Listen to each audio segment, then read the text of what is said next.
Good morning प्यारे विद्यार्थियों। तो चैप्टर को आगे बढ़ाते हैं। आज अपन प्रकाश विद्युत प्रभाव के नियम पढ़ते हैं।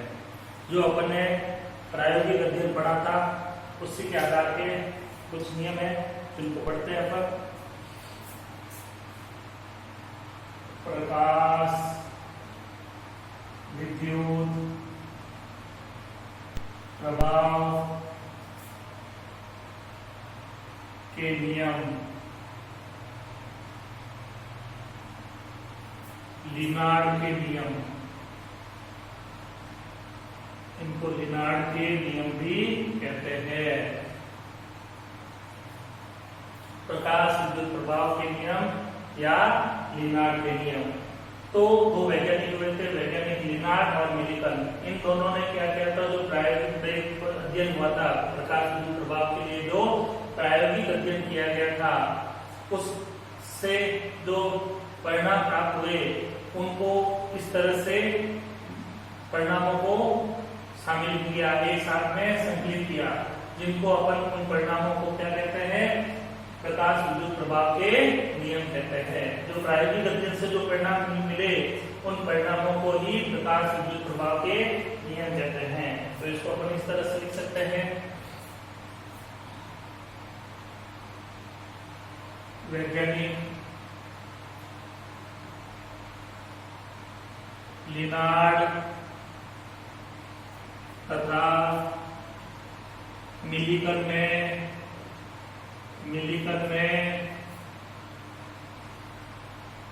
प्रकाश विद्युत प्रभाव के प्रायोगिक अध्ययन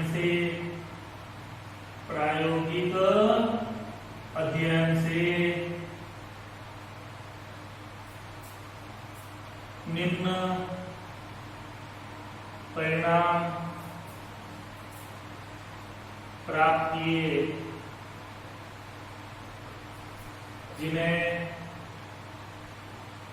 प्रकाश विद्युत प्रभाव के नियम, प्रकाश विद्युत प्रभाव के नियम या लिनार्ड के नियम कहते हैं। लिनार्ड के नियम कहते हैं।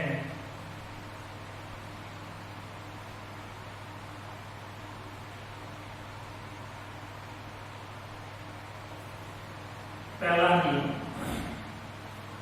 जो अपने आपके प्रकाश की तीव्रता के प्रभाव पर देखा था, तो वहां से वैज्ञानिकों ने निष्कर्ष निकाला कि फोटो इलेक्ट्रॉनों के उत्सर्जन की दर होती है, धातु की सतह से फोटो इलेक्ट्रॉनों के उत्सर्जन की दर जो होती है वो आपके प्रकाश की तीव्रता के समानुपाती होती है। अर्थात आपके प्रकाश की तीव्रता बढ़ाएंगे तो प्रकाश विद्युत धारा का मान भी बढ़ेगा। पढ़ा था ये पॉइंट अपन है, वही है, ध्यान देते हैं अपन।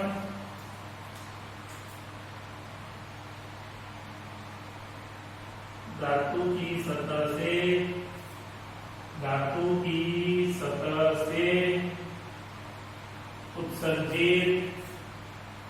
उत्सर्जित फोटो इलेक्ट्रॉनों के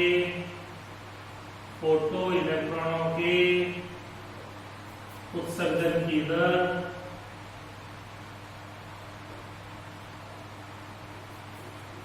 आपतित प्रकाश की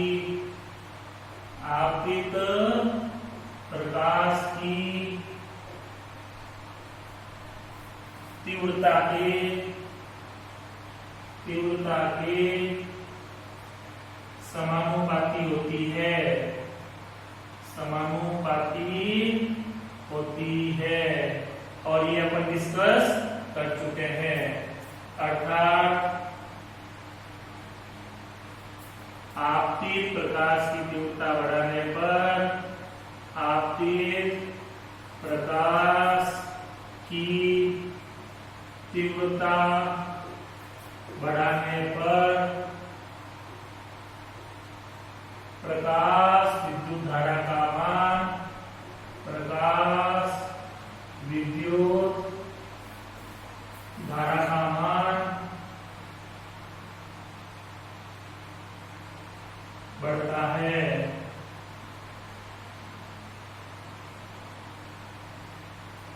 तो धातु की सतह से उत्सर्जित फोटो इलेक्ट्रॉनों के उत्सर्जन की दर आपतित प्रकाश की तीव्रता के समानुपाती होती है, अर्थात आपतित प्रकाश की तीव्रता बढ़ाने पर प्रकाश विद्युत धारा का मान बढ़ता है।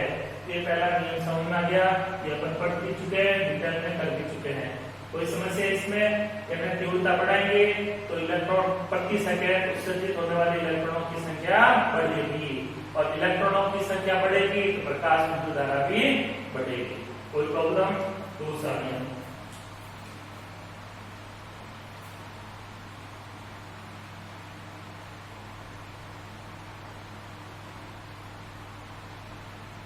कैथोड के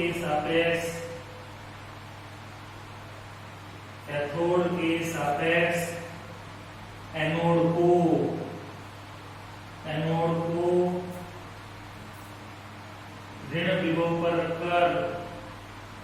ऋण विभव पर रखकर प्रकाश विद्युत उत्सर्जन को रोका जा सकता है,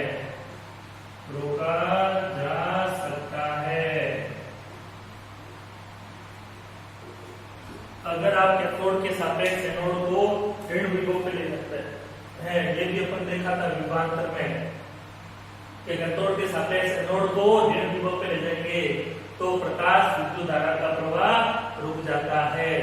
ठीक है, निरोधी विभव पे चलेंगे, प्रकाश विद्युत धारा का मान क्या हो जाएगा? शून्य। मतलब प्रकाश विद्युत उत्सर्जन को अपन रोक सकते हैं। कैथोड के सापेक्ष एनोड को ऋण विभव पर रखकर प्रकाश विद्युत उत्सर्जन को रोका जा सकता है। ये परिभाषा में पढ़ी थी। एनोड पर वह ऋणात्मक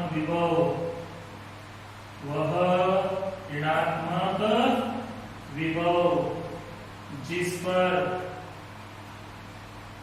प्रकाश विद्युत धारा का मान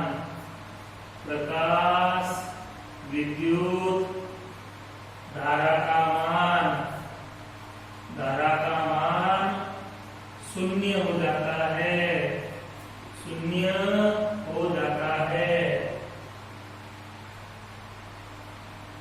जिस पर प्रकाश विद्युत धारा का मान शून्य हो जाता है, निरोधी विभव कहलाता है। निरोधी विभव कहलाता है।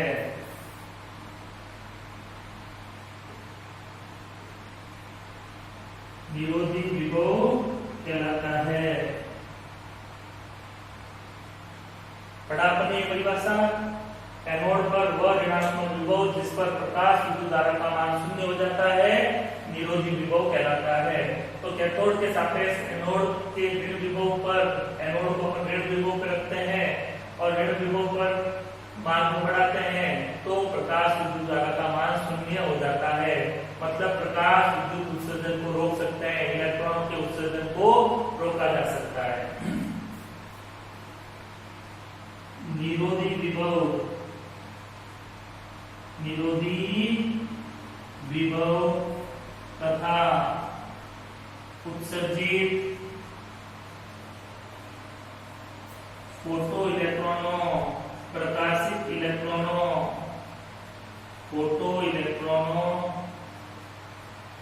हिंदी में प्रकाशित इलेक्ट्रॉन भी कहते हैं। प्रकाशित इलेक्ट्रॉनों की अधिकतम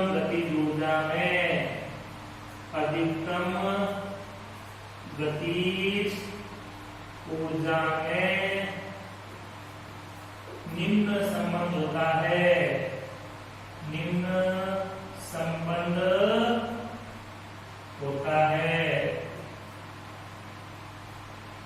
क्या संबंध होता है? K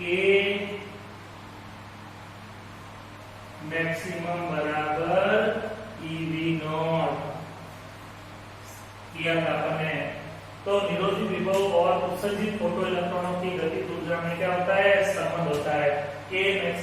बराबर EV नॉट। ये गतिज ऊर्जा, ये निरोधी विभव, मतलब निरोधी विभव गतिज ऊर्जा पर निर्भर करता है या गतिज ऊर्जा निरोधी विभव पर निर्भर करती है। तो ये दूसरा पॉइंट समझ में आ गया। कोई समस्या इसमें? बढ़ते आगे, अगला पॉइंट करते हैं अपन।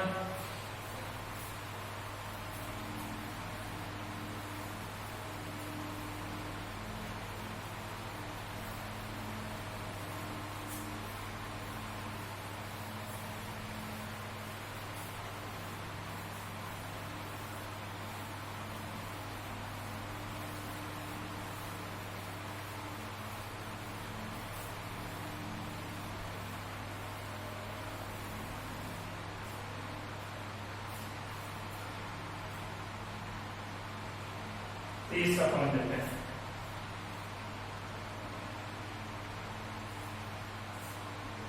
निरोधी विभव, निरोधी विभव आपतित प्रकाश की तीव्रता पर निर्भर नहीं करता है। अतः उत्सर्जित फोटो इलेक्ट्रॉनों, प्रकाशित इलेक्ट्रॉनों, फोटो इलेक्ट्रॉनों की अधिकतम गतिज ऊर्जा, अधिकतम गतिज ऊर्जा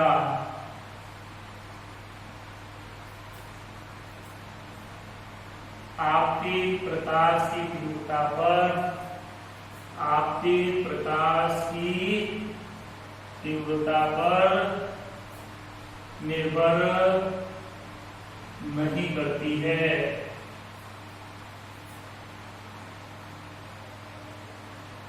देखो अभी अपने पिछले पॉइंट में पढ़ा, फोटो इलेक्ट्रॉनों की अधिकतम गतिज ऊर्जा निरोधी विभव पर निर्भर करती है।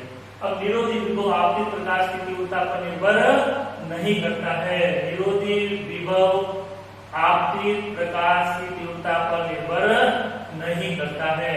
तो उत्सर्जित फोटो इलेक्ट्रॉनों की अधिकतम गतिज ऊर्जा भी आपतित प्रकाश की तीव्रता पर निर्भर नहीं करती है। ध्यान दीजिए की बात। चौथा पॉइंट ले लेते हैं अपन, निरोधी विभव, निरोधी विभव आपतित प्रकाश की आवृत्ति के समानुपाती होता है, समानुपाती होता है। अतः उत्सर्जित फोटो इलेक्ट्रॉनों की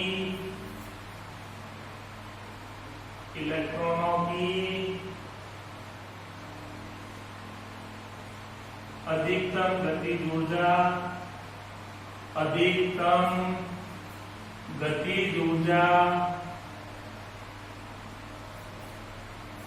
आपतित प्रकाश की आवृत्ति के समानुपाती होती है, समानुपाती होती है। तो देखो अपन ने निरोधी विभव और आवर्ती के बीच में ग्राफ बनाया था।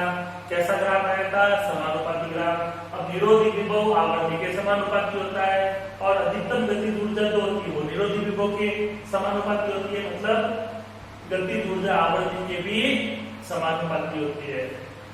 तो फोटो इलेक्ट्रॉनों की अधिकतम गतिज ऊर्जा जो होती है वो प्रकाश की आवृत्ति के समानुपाती होती है, मतलब फोटो इलेक्ट्रॉनों की अधिकतम गतिज ऊर्जा आवृत्ति पर निर्भर करती है, तीव्रता पर निर्भर नहीं करती है। किस पर निर्भर करती है? देखो आवृत्ति पर, तीव्रता पर निर्भर नहीं करती है। फोटो इलेक्ट्रॉनों के उत्सर्जन की दर तीव्रता के समानुपाती होती है।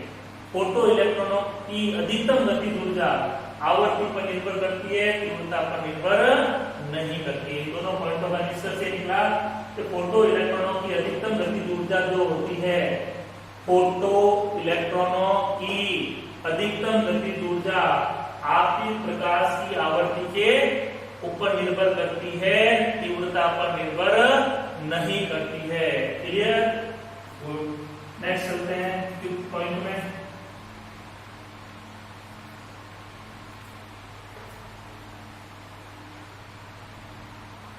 धातु की सतह से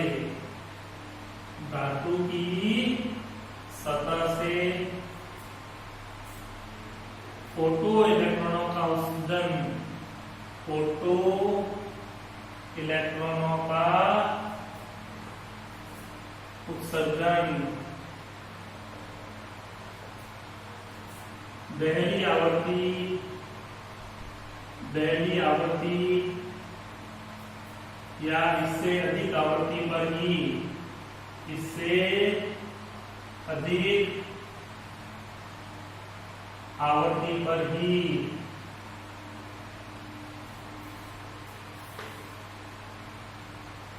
होता है।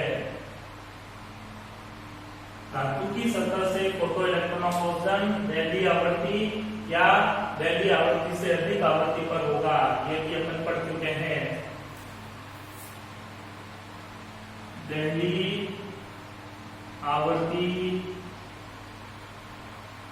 या इससे कम आवृत्ति पर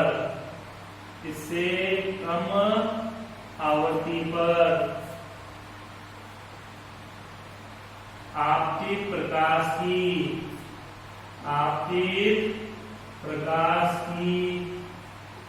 तीव्रता कितनी ही बढ़ा दी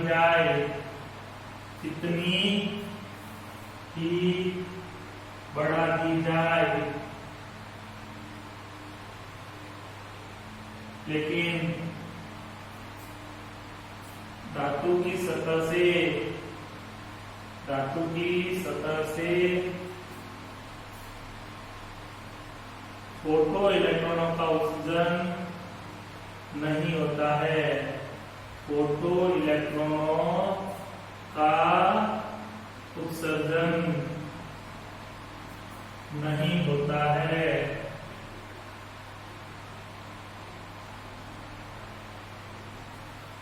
तो दहली आवृत्ति या इससे कम आवृत्ति पर आपतित प्रकाश की तीव्रता कितनी ही बढ़ा दी जाए, अपन तीव्रता को भले कितनी बढ़ा दे, लेकिन आवृत्ति का मान दहली आवृत्ति से कम है, दहली आवृत्ति से कम आवृत्ति पर, दहली आवृत्ति पर तो देगा, दहली आवृत्ति से कम आवृत्ति पर अपन भले प्रकाश की तीव्रता कितनी भी बढ़ा दें, धातु की सतह से फोटो इलेक्ट्रॉनों का उत्सर्जन नहीं होगा। फोटो इलेक्ट्रॉनों के उत्सर्जन के लिए दहली आवृत्ति या उससे अधिक आवृत्ति होना जरूरी है। दहली आवृत्ति या उससे अधिक आवृत्ति होगी तभी धातु की सतह से फोटो इलेक्ट्रॉनों का उत्सर्जन होगा। दहली आवृत्ति से कम आवृत्ति पर आप कुछ भी कर लो, कितनी भी तीव्रता बढ़ा दो, धातु की सतह से फोटो इलेक्ट्रॉनों का उत्सर्जन नहीं होना है। क्लियर? 6 पॉइंट।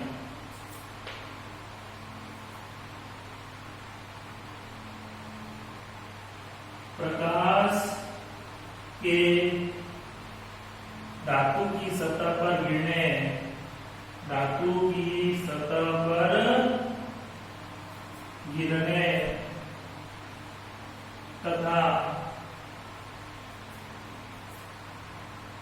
फोटो इलेक्ट्रॉनों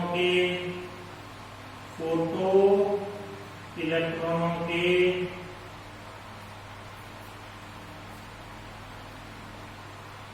धातु की सतह से बाहर निकलने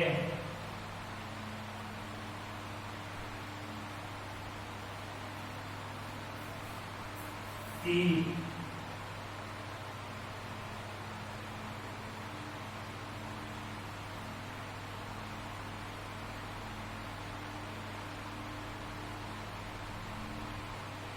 धातु की सतह से बाहर निकलने की यथार्थ सीमा 10 की पावर -9 सेकेंड में कोई समय पश्चता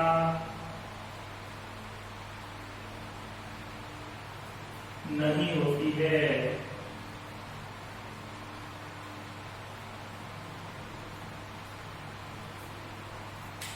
प्रकाश के धातु की सतह पर गिरने और फोटो इलेक्ट्रॉनों के धातु की सतह से बाहर निकलने की यथार्थ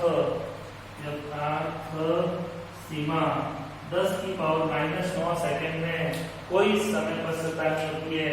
यानी प्रकाश जैसे धातु की सतह पर गिरेगा मात्र 10 की पावर -9 सेकेंड, मतलब 1 सेकेंड के 1/10 की पावर 9वें भाग में इलेक्ट्रॉन का उत्सर्जन हो जाता है। मतलब प्रकाश के धातु की सतह पर गिरने और इलेक्ट्रॉन के वापस बाहर निकलने में कोई समय नहीं निकलता है। जैसे प्रकाश धातु की सतह पर गिरेगा वहां से हाथों इलेक्ट्रॉन का उत्सर्जन हो जाएगा।